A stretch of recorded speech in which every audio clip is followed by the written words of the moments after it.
Bristol, New Hampshire. And Bristol, New Hampshire is the proud place for us, with Newfound Lake as one of the main draws to our community, and as such, a major tourism draw to our community. We are surrounded by state parks and wonderful locations for people to day trip, as well as to come to the cottages and the inns and other areas in our region. I have a piece of testimony that I'll be putting before you. I'm sorry I only had a chance to get one copy before I came in, so I'll hand it in after our testimony. Basically, what I'd like to have as consideration is the fact that Bristol would have to be an intervener in terms of what will happen in the Newfound area with all of the wind farm projects that are proposed. We already have one in place.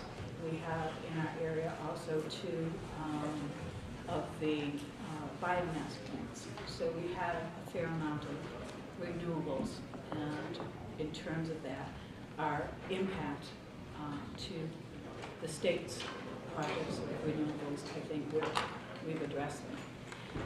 Basically, my real concern comes from, as an intervener, we will not be able to be part of the process other than sending letters in until such time as an application goes in. And my concern is that our community is part of a region. The Newfound is a region. And where Alexandria, Groton, Hebron, Danbury, Grafton are all towns that are considered in the proposed projects, and there's a possibility of one in Bridgewater and possibly Bristol that's rumored right now. We will not have actual say in the process prior to it going to application. Our main concern is our economic impact, and the economic impact comes from the property value issues for lakefront view access people, as well as the overall valuation of Bristol should tourism end up being affected negatively. So with that, I have a photo which has a simulation that comes from the Iberdrola site, which will give you an idea of what those wind turbines will look like from Mount Cardigan, which has been discussed today. Basically, what I want to take into consideration for your committee is, should the state risk the loss of travel and tourism for wind energy line transmission projects? Do we think that a vista like this one, with wind turbines in the forefront, is what the people are coming to hype and to view in our area? I have statistics here from fiscal 2011 that state that travel and tourism is New Hampshire's second largest industry.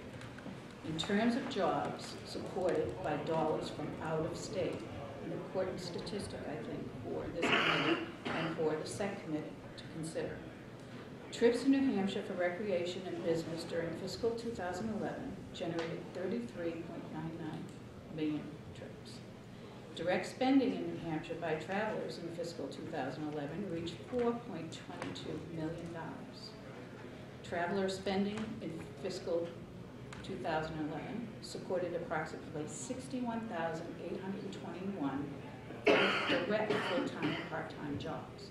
So we've been talking jobs here for electrical and for others, but tourism jobs are key to this piece as well. Visitors to New Hampshire in fiscal 2011 paid $139.2 million in meals and room taxes, a major part of this state's budget. 60.1% of all those rooms and meals taxes were collected. The return on investment model for 2011 shows that for every $1 spent by travel and tourism, $9.23 was returned. Key issues, I think, for a state that balances its economic issues. And that's all I want to say, is that we look at this as a cost-benefit analysis for this state. Are all of these projects the best decision for New Hampshire? So I am in favor of a moratorium so that this can be looked at and these types of guidelines can be placed into place with an energy policy. Thank you So very I will much for your share this with testimony. you. Appreciate the Thank you written for your testimony. time. Have a great day. I do not see anyone else wishing to speak. Please come forward quickly and get right up here and speak. We want to hear from you. You know that we have a hearing to get done before this room is vacated. That is not a microphone.